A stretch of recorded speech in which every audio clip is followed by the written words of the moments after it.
Ustazah, ini ada yang bertanya mengenai masalah wanita haid. Bolehkah berziarah atau juga boleh nggak kalau ikut tahlilan? Dan juga ketika ada seorang wanita ketika suci sering dan rutin membaca surat Kahfi, Waqiah, Yasin, ini mungkin menjadi bacaan hariannya. Nah kemudian ketika sedang uzur, haid, nifas gitu ya, itu apakah boleh tetap dibaca, Ustazah? Panjang pertanyaannya ya. Jadi dua tadi tuh ya. Yang pertama, di saat haid boleh ikutan ziarah nggak gitu ya. Dan juga tahlilan tadi tuh ya. Kalau haid ziarah boleh-boleh aja. Ikut baca tahlil juga boleh-boleh aja. Karena memang yang dibaca di tahlil itu banyaknya adalah zikir. Kalaupun ada ayat Al-Quran, adalah ayat-ayat Al-Quran yang biasa dipakai zikir. Seperti Fatihah, surat ayat kursi, kemudian lagi Al-Mu'awwidhatain, Qul a'udzu birabbil falaq, Qul a'udzu birabbin nas, dan Al-Ikhlas, Qul huwallahu ahad. Itu memang merupakan ayat-ayat yang biasa dijadikan sebagai zikir, sehingga tetap boleh dibaca bagi perempuan yang sedang dalam keadaan haid. Nah kalau biasa suci baca Al-Kahfi, Waqiah, Yasin, apakah saat udzur boleh membacanya? Untuk Waqiah dan Yasin iya.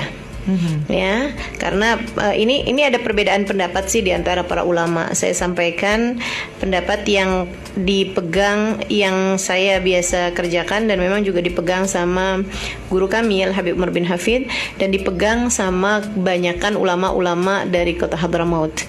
Tidak menutup kemungkinan seperti yang tadi saya sampaikan, ada khilafiyah dalam masalah ini, sehingga kamu juga mungkin akan mendengarkan pendapat-pendapat yang lain.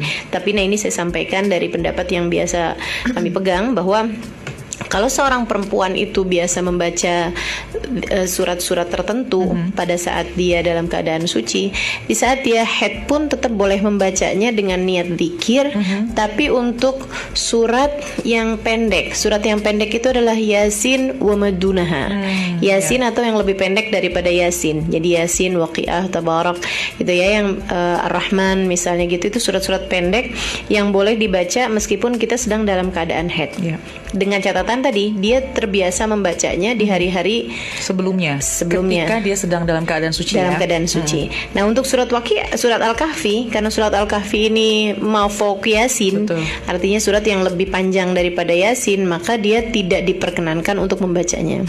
Termasuk juga kalau ada orang terbiasa membaca surat Toha sebagai bacaan harian, terbiasa misalnya membaca surat Nur sebagai bacaan harian, atau bahkan Ali Imran atau Al-Baqarah misalnya begitu. Nah itu tidak diperkenankan baginya untuk membaca surat-surat tersebut di saat dia sedang dalam keadaan haid, karena itu tadi panjangnya lebih panjang daripada